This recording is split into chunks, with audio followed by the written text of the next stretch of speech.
Why is Philo of Alexandria interesting and important?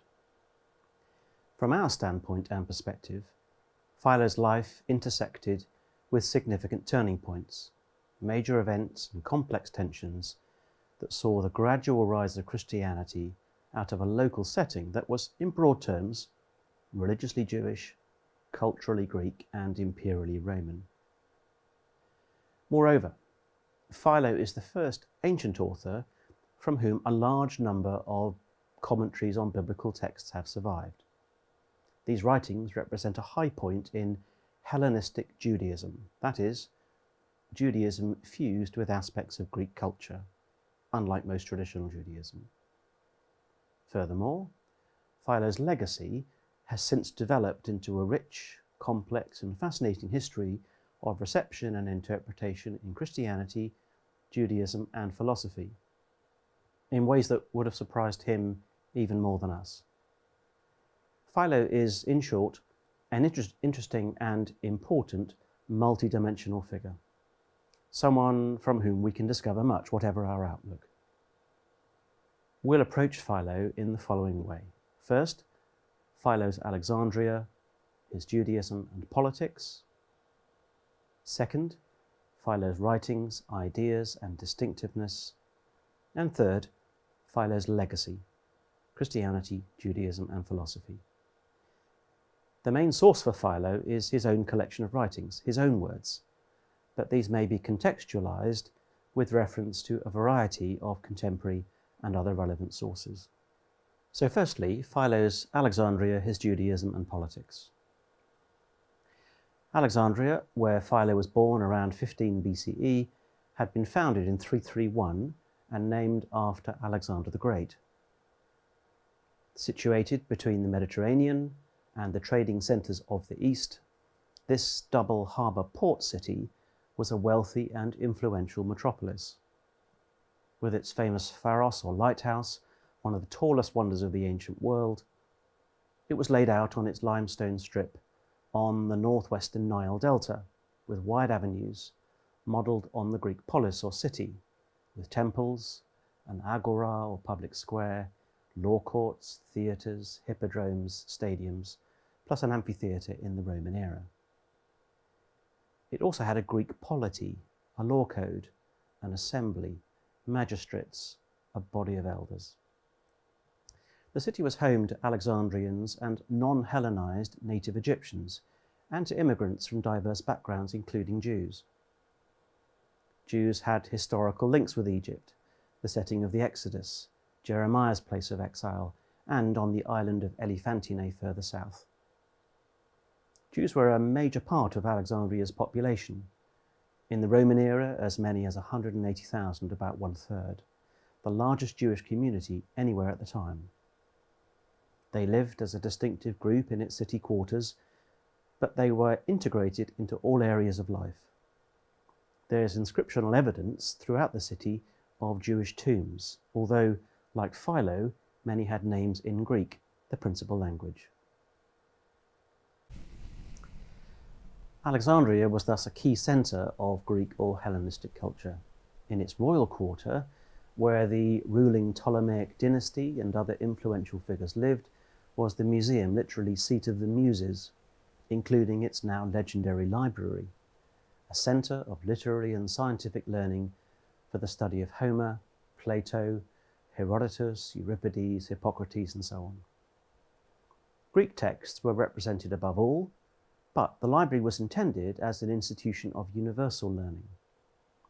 This is the context for the account in the letter of Aristeas of the 3rd century BCE translation of the Jewish scriptures from Hebrew into Greek, the Septuagint or LXX. This is how Philo knew and quoted the Bible, in Greek. But more than this, Philo knew intimately the Alexandria that Strabo had recently visited and described in his Geographica, a thriving port city and cultural centre. In his own writings, Philo describes aspects of civic life, sport, theatre, banqueting, and so on.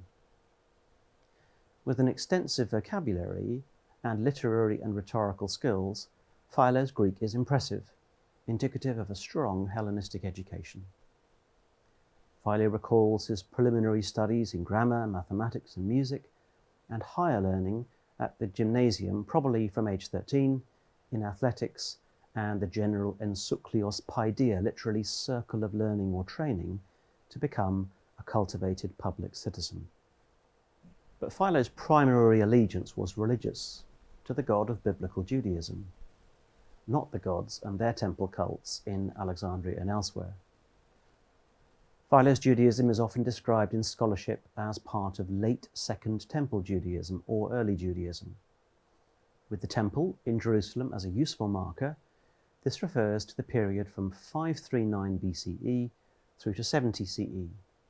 Its rebuilding under Ezra and Nehemiah in the Persian era, its survival in the Hellenistic age, and its traumatic end due to Roman destruction in the 1st century, out of which Rabbinic Judaism gradually built its life and ways. In this Second Temple Jewish period, Jews lived either in the homeland of Judea, with Jerusalem as its capital, or in the diaspora, as many had done for centuries. A case in point is Philo of Alexandria. Jewish literary and material evidence points to complex diversity, such that scholars frequently refer to Judaisms, different regions, groups and emphases, reflected in the writings of Josephus, the New Testament, Philo himself, the Dead Sea Scrolls, the Apocrypha and Pseudepigrapha. It's possible, nevertheless, to identify core features to this Second Temple Judaism: the worship of one transcendent God alone, the temple in Jerusalem for sacrifices and offerings, and obedience to the Torah or law given through Moses at Mount Sinai. In his writings, Philo aligns himself with all of these. Philo routinely opposes the many gods of myth and cult as idolatrous in favour of the one God. Monotheism, not polytheism. Philo writes that he once visited the temple in Jerusalem, where he offered prayers and sacrifices. Philo's writings attest a thinker for whom the Torah had primary and unique canonical status. Philo commended other aspects of Judaism, feasts and festivals such as the weekly Sabbath and the annual Passover, Pentecost, Tabernacles, and the Day of Atonement, and other hallmark practices, circumcision, dietary laws, and endogamous marriage, that is, within the Jewish community. Indeed, Philo sometimes criticizes fellow Jews who are non-observant in practice. In articulating his religious allegiance, Philo refers both to biblical texts and recent traditions and customs familiar from his knowledge and experience of Judaism in Alexandria. The city had, Philo reports, many prayer houses or synagogues, confirmed by inscriptions discovered in Alexandria in the modern era. A grand example was already remembered in the early medieval Jerusalem Talmud. It is thus not difficult to generate a picture that portrays Philo as an active part of mainstream diaspora Judaism, in continuity with the biblical era. So, however au fait with and integrated into its Hellenized life, Philo could not have participated in Alexandria's pagan cults, nor be associated with any related allegiances to them, without offence to his deeply held religious sensibilities. It's at this juncture that Philo and his Jewish community became embroiled in civic strife. From 331 to 31 BCE, Alexandria was the capital of Egypt under a Ptolemaic royal dynasty. Alexandrian citizenship was extended to foreign residents, including the semi-autonomous Jews led by their own ethnarch or leader of the people, but with a civic status above native Egyptians. But after its annexation by the Romans in 30 BCE, Imperial Rome placed its own prefect over Alexandria, with citizenship now retained by fewer Jews. Philo might have been one of them. Philo's older brother, Alexander, was the Alabach, a customs official who collected Roman taxes, ran an import-export business, and became very wealthy. He lent huge sums to the Jewish king, Herod Agrippa I, grandson of Herod the Great, and he gave money to the temple in Jerusalem. Philo writes that this Alexander played host to this Jewish king, whose royal visit to Alexandria stoked long-standing tensions that precipitated violent attacks by Alexandrians against Jews who had embraced Roman rule. Anti-Jewish literature was already a trope to which Jews responded. The Jewish 3 Maccabees text about earlier Ptolemaic persecution and Jewish vengeance, or works by Appian about Homer, Alexander the Great and Egypt and against Jews, for which Josephus's rebuttal is the main source. Philo himself, recognized as a capable figure in the Jewish community in Alexandria, led a delegation on their behalf to Emperor Caligula in Rome in 38 CE, just as Appian did for Alexandrians, to quell civic strife. Philo writes that the Roman prefect Flaccus deliberately enabled anti-Jewish cruelty. Papyri discovered since then provides evidence of Jewish martyrdom. Whilst in Rome, Philo heard that Caligula ordered that a statue of himself as a god be installed in the temple in Jerusalem, where Jews believed there could be no image. This caused huge dismay for Jews. King Agrippa interceded, and the order was rescinded, but given again only to be stopped by Caligula's death. Later, in 41 CE, the letter of Claudius to the Alexandrians appealed for calm, calling on Alexandrians to allow Jews to maintain their way of life, but for Jews neither to push for more civic rights as long-standing guests, nor to provoke fellow Alexandrians. Philo also wrote dialogues about his nephew Tiberius, who apostatized from their shared Judaism. Tiberius went on to have an illustrious military career as the procurator of Judea under Emperor Claudius in the 40s, as the prefect of Egypt who set legions against Jews in the 60s, and even as second in command in the siege of Jerusalem on behalf of Emperor Titus in 70 CE. Philo had long since died, but was alive in the 40s during the transition between the death of Gaius and succession by Claudius. Philo was not against politics as such, but he became disillusioned by it. Philo writes that he had often enjoyed time to study and write before being forced to deal with what he calls civic strife or civic turmoils. And it's to these writings that we now turn. So secondly then, we turn to Philo's writings, ideas and distinctiveness. Of the works Philo is said to have written, nearly 50 are extant or available. 36 fully or mainly in Greek, 13 fully or mainly in Armenian translation, with fragments in both languages as well as in Latin. About 2/3 of his works survive.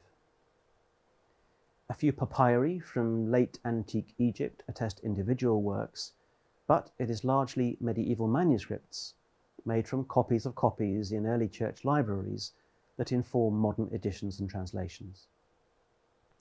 Philo's works are usually divided into 3 series or kinds, based on those manuscripts, Philo's general comments, Philo's prefaces to individual works, and knowledge of his era and context.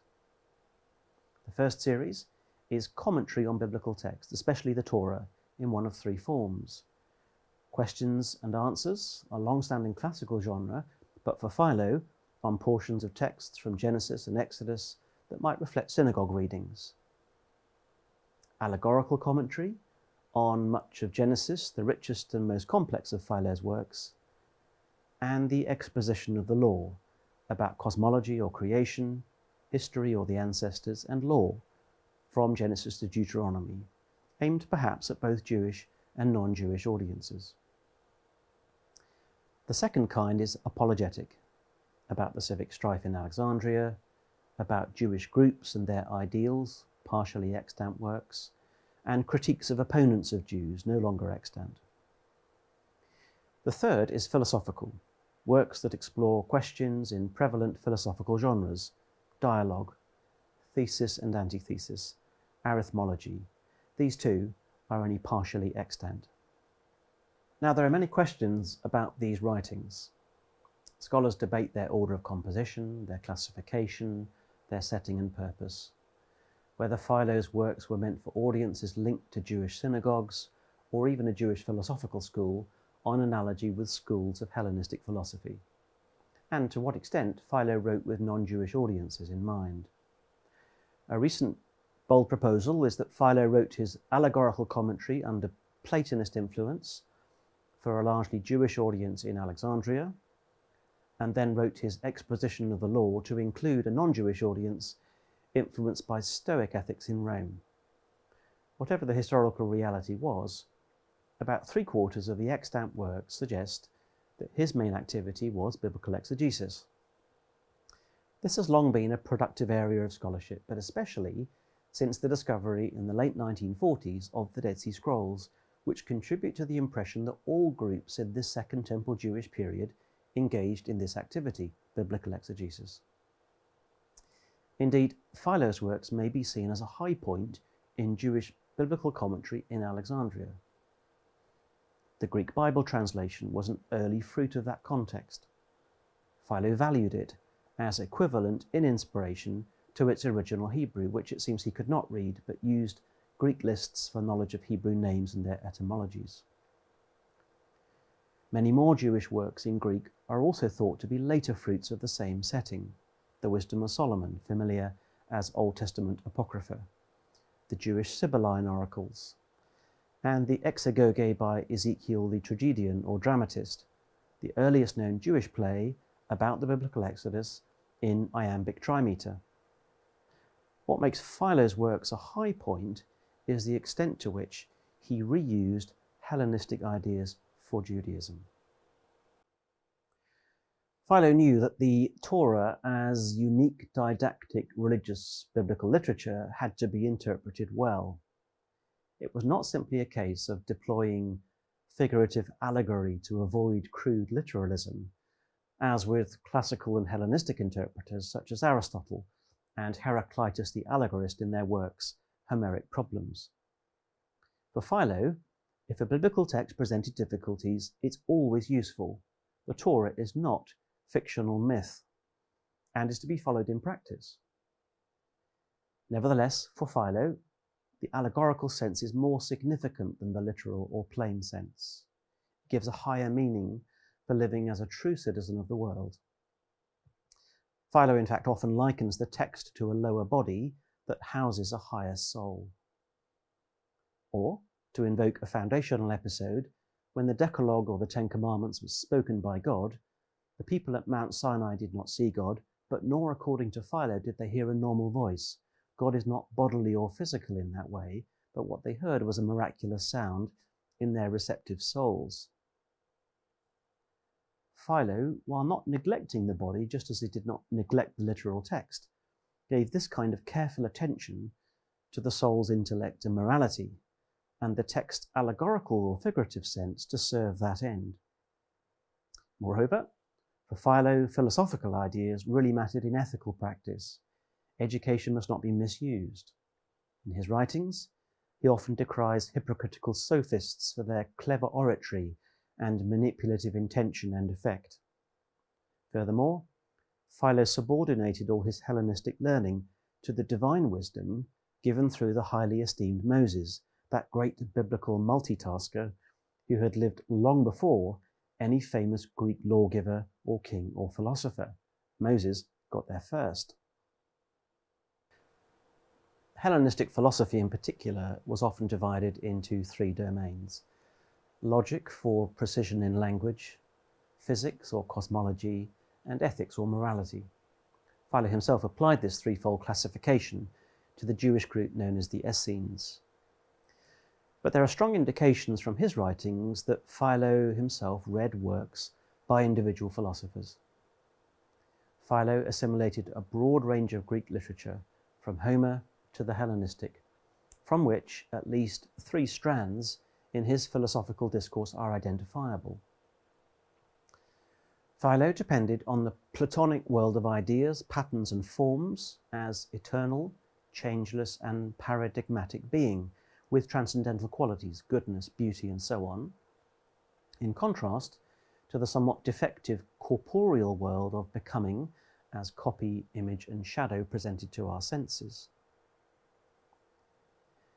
Philo deployed Pythagorean number theory. The one, or monad, is supreme over the transcendental principle or limit, which acts on the passive dyad principle or limitless to generate number and hence reality. Philo drew on Stoic pronoia, or providence, that determines and guides nature and its laws through the logos, or reason, as an immanent and rational power within reality. But the way Philo synthesized these strands reflects a phase of what has been called Middle Platonism, a broadly three-tiered conception of divine transcendence, mediation via the logos, and corporeality, associated with figures such as Eudorus of Alexandria, active not long before Philo. But most important of all, Philo configured this in line with Second Temple Judaism. Philo applied goodness, beauty, and monad to God, but insisted that because God is transcendent and unnameable, it is God who determines their meaning. The Logos, well, the Logos is in God as creator of the intelligible cosmos and the material cosmos. The Logos exists in itself as biblical wisdom, the chief power, the firstborn. And the Logos is in the world, in revelation, in law, and the human image of God. Human beings themselves have their place on earth in the lower regions of the cosmos, but they are akin to God as God is to the world. Their minds govern their bodies as sovereigns in the animal kingdom.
Compared with the other kinds of Judaism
Thirdly, then, Philo's legacy, Christianity, Judaism.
On to more durable parchment codices. As for phrases about Philo that have resonated through the centuries, it was Clement who dubbed Philo the Pythagorean, and Jerome who stated, either Plato Philonizes or Philo.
There is, after all, no compelling evidence or strong reason to think that Philo had any direct knowledge of the early Christian movement. Now, this might be surprising. He was a near contemporary of Jesus.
A marker of real change in the reception of Philo in Judaism may be attributed to Azariah de Rossi, an Italian Renaissance Jew, doctor and scholar proficient in Hebrew and Latin, including Latin translations of Greek texts. De Rossi gave Philo renewed attention, which was novel given Philo's absence from rabbinic tradition and Philo's predominant use by Christians, although De Rossi's evaluation of Philo was mixed.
Regarding finally Philo's significance for philosophy, there are perhaps two extremes to avoid.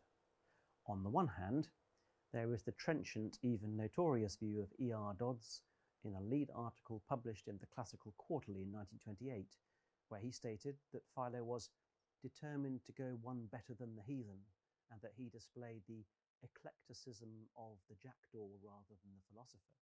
That is, Philo stole strands from Greek culture's revered verdure to build his own little Hellenistic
Now, a more moderate evaluation is available to us. First, Philo's many works are an invaluable repository for philosophical issues in Alexandria in the late Hellenistic and early Roman imperial eras. Some details about philosophers and their ideas are found only in his writings. That Philo's works are cited and quoted, albeit in varying degrees, in modern accounts of philosophy between the classical era of Plato and Aristotle and the late antique era of Porphyry and Plotinus illustrates this very well. Second, Philo's was a distinctive voice